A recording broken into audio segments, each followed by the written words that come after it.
Valmiermuiža amber lager. And this is about all it's really good for, eh?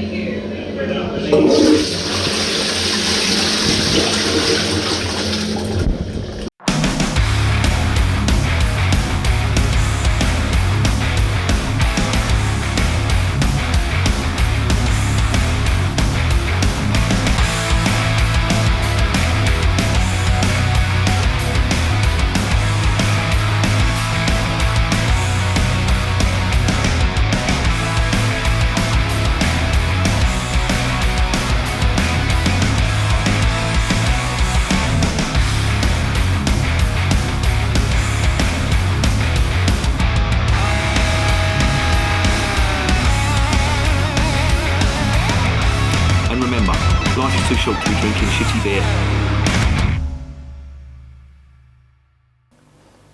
Welcome to another edition of Bands, Bikes and Booze Reviews.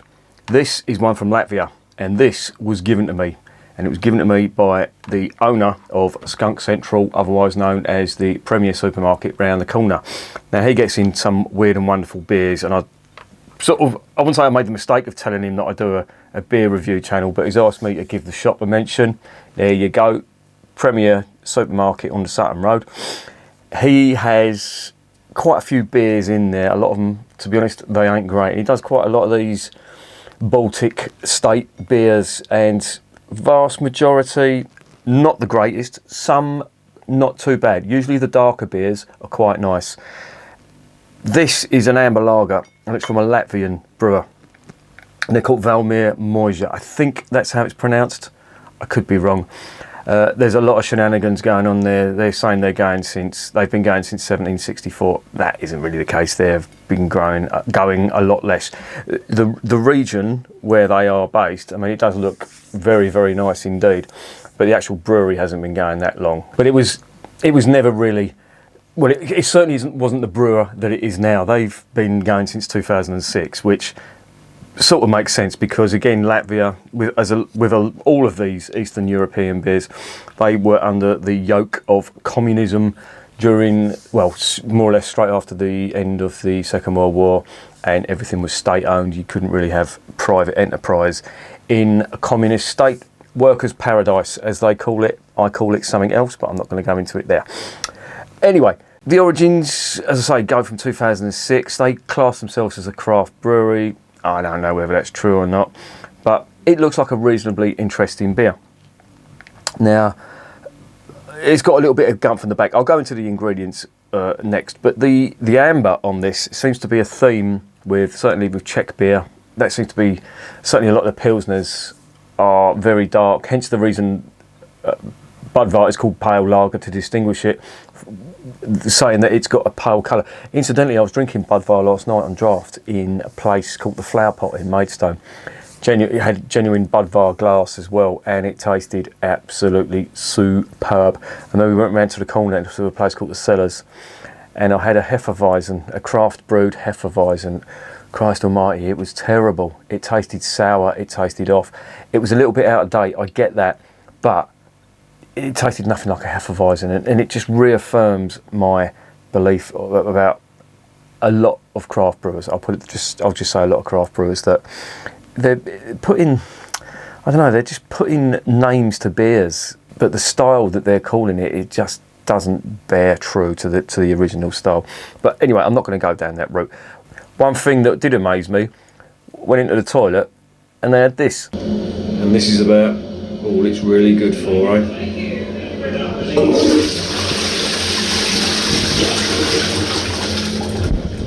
Best place for a Doom bar handle, in my opinion, but there you go.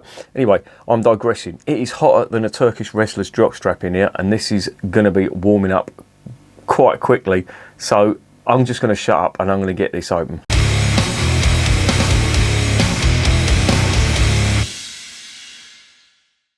Right, quickly before I do, I'll read you a bit of gump on it. It's a 330ml bottle. It is 5.2%. It's an amber lager, as they're calling it.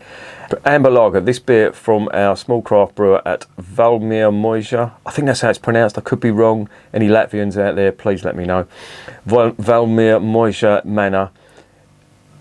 emanates summer meadow aromas. Enjoy the sweet caramel notes balanced with delicate hop bitterness. Enjoy with snacks or a hearty meal at +5 to 6 degrees. Ingredients: water, barley, malt and hops.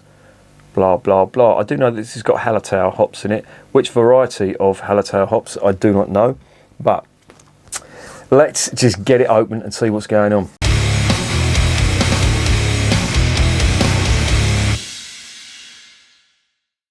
Now I am gasping for a beer. The sun is definitely over the yard arm, so I'm gonna have some of this. Alright, here's the cap, 1764. Yeah, that's the surrounding area. Come on, autofocus, you pile of fucking dog shit. Come on, stop fucking about. There you go. Yeah, that's a load of crap. 1764. Its origins date back to 2006. Bit of a fucking difference in my opinion, but there you go. And there it is. There it is, I should say. There it is. What are you on about? It's definitely amber. Small, compact bubbles. One finger white head on ye olde nose. Grainy. That's what I'm getting from that. Grainy. Bit of an insipid aroma. Not much else. Oh well. Wish me luck.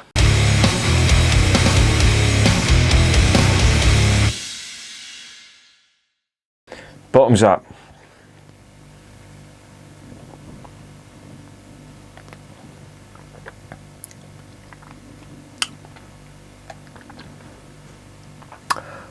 And that isn't too bad. That isn't bad at all. First thing, immediately, really light mouthfeel. And that's different from a lot of the macro brewed crap that you get round the corner. This has got a really nice mouthfeel to it.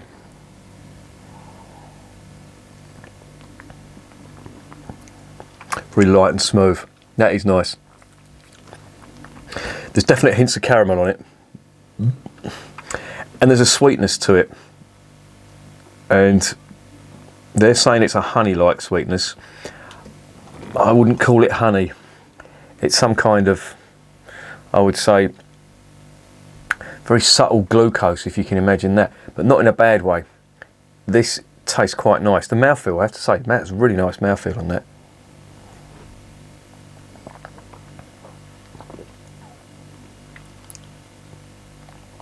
And there is caramel notes on there. You do get that. And I have to say, that has got a bit of character and a bit of flavour to it. Now, the hops that they're talking about, the Hallertau hops, they're not really evident at first, but as you start drinking a couple of mouthfuls, you do get a little hint of that hop bitterness on there. But it's just really nice. I do like this.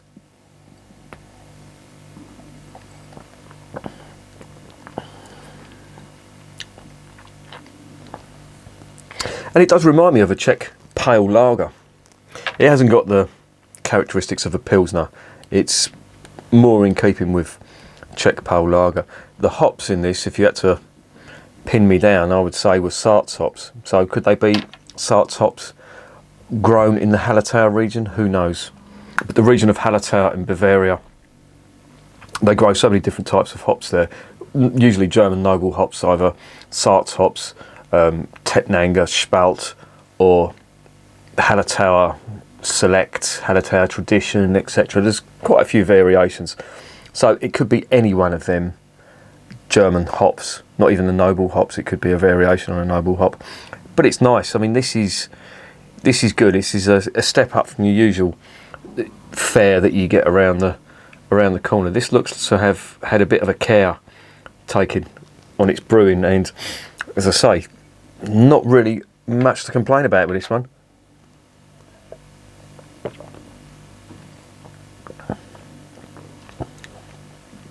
Yeah, it's nice. It's a shame it's only in a 330ml bottle though. I could quite easily polish off a fair amount of that. yeah, quite nice. There's a little bit of caramel malt on that you do get. There's a little bit of hop bitterness on there. There is a sweetness to it, which is subtle. And all in all, it's, yeah, generally good. Now, I'd love to know what hops are actually in this, because you do get a little bit of the character on there, but sadly, as I said, I don't think I'm going to find out. But yeah, if you see this, I would say this isn't a bad beer.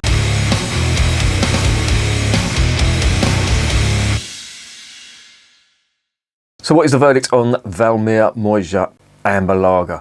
It's not bad. I do quite like this. It's got a lovely mouthfeel. That's the first thing that will hit you when you take a sup of this. It's got a little bit more character, a little bit more flavour than your average Pilsner or premium lager that they offer round there from Latvia, Lithuania and the Baltic states.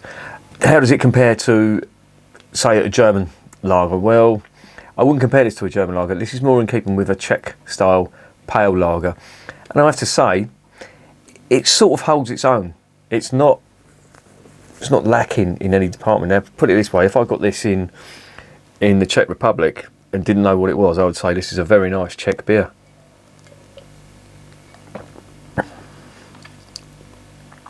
No complaints whatsoever, no nasties in there at all. And I think they've done a genuinely good job on that. That isn't bad at all. And for that reason, I think that deserves an 8.5 out of 10, because it's doing everything right. And sadly, matey round the corner, he only got one bottle. Because, I don't know how much this is, but I have looked on Beers of Europe. This is £3.10 a bottle on Beers of Europe. Now, I don't know how much they're putting on top of that, but I'm going to ask him if he's got any over there in the shop. I'm going to ask him how much they are, because this isn't bad. And if this is about £2.20 a bottle, this is, I would say, a go-to beer. Now, sadly, as I say, they only do 330ml bottles. I wish they'd done it in 500ml bottles, but can't have everything. I mean, they've got it right. They put it in a brown bottle, and it tastes like a very nice, easy drinking lager. So for that reason, I think I'm going to give that an 8.5 out of 10. I think it's definitely worth it. And if you do see this on your travels, it is the label. Well, it's quite an understated and conservative label.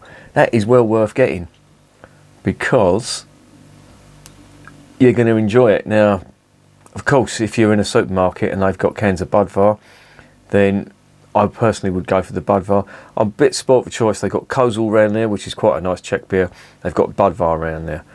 But this, I do like it, and it's unique, because it's, well, I say it's unique, but it's got a really, really nice mouthfeel. So that would entice me to buy it again.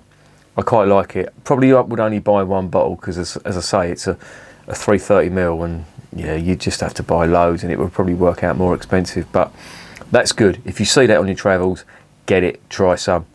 Very nice, but don't pay over the odds for it, because if you go into, as I say, if you go into a supermarket and they've got Budvar or they've got the Kozel, get that instead. But this is worth checking out. Buy a bottle if you just want to try it, but it's really nice. And notice the mouthfeel as well. The mouthfeel is really nice on that. It's the first thing that hit me on that said this is going to be a good beer. Aroma wasn't that great. I don't know what the aromas are a little bit insipid on there, but don't let it put you off. This is a pretty reasonable beer. And remember, beer is working class champagne.